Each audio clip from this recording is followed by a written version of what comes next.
Pile poil, Judicaël Mondiou Yata, comme je vous ai dit tout à l'heure à travers l'intervention pour introduire notre troisième partie de cours. Donc je vous filme la partie numéro 3. Vous voyez CRS numéro 3, donc diminutif ou abréviation de mot court. Mais en même temps, quand je vous ai expliqué que c'est aussi au niveau de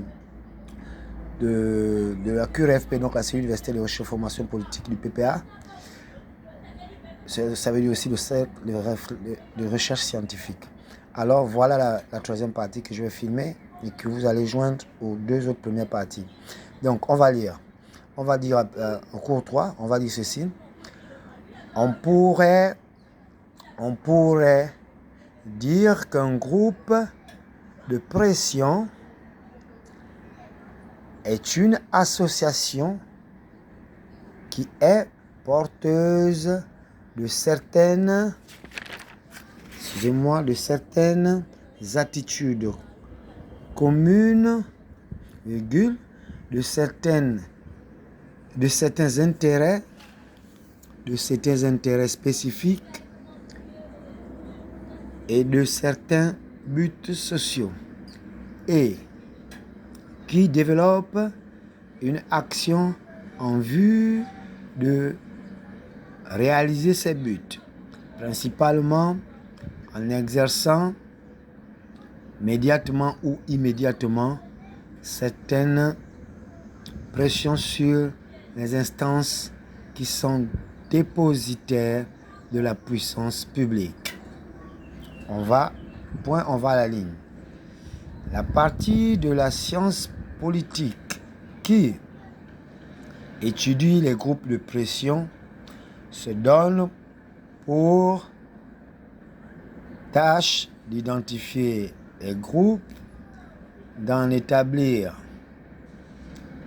une typologie, d'en analyser les caractéristiques internes,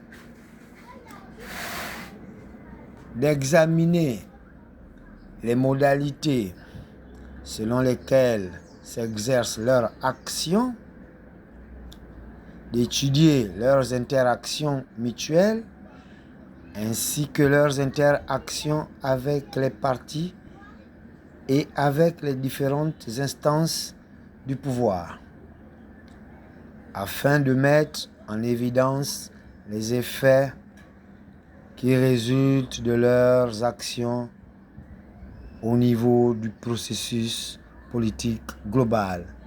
On va relire ça pour avoir une bonne idée claire. On dit dans le cours numéro 3, on pourrait dire qu'un groupe de pression est une association qui est porteuse de certaines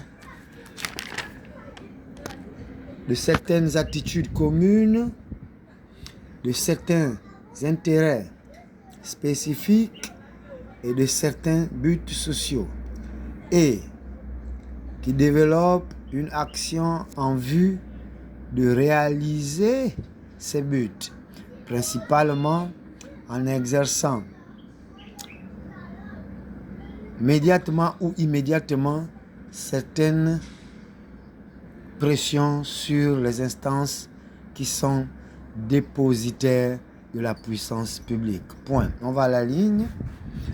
On dit la partie de la science politique qui étudie les groupes de pression se donne pour tâche d'identifier les groupes, d'en établir une typologie, d'en analyser les caractéristiques internes, d'examiner les modalités selon lesquelles s'exercent leurs actions, d'élucider leurs interactions mutuelles ainsi que leurs interactions avec les partis et avec les différentes instances du pouvoir, afin de mettre en évidence les effets qui résultent de leur action au niveau du processus politique global. Donc, c'est un peu ça. En réalité, on va vous envoyer, je vais vous envoyer tout à l'heure des photos pour que vous permettre d'avoir une large vision sur une large vision panoramique sur le texte. Donc c'est un peu ça le cours 3. Et on va s'arrêter là pour aujourd'hui. Allez, on est ensemble. Je dis Kaliata, bisous, je vous aime bien.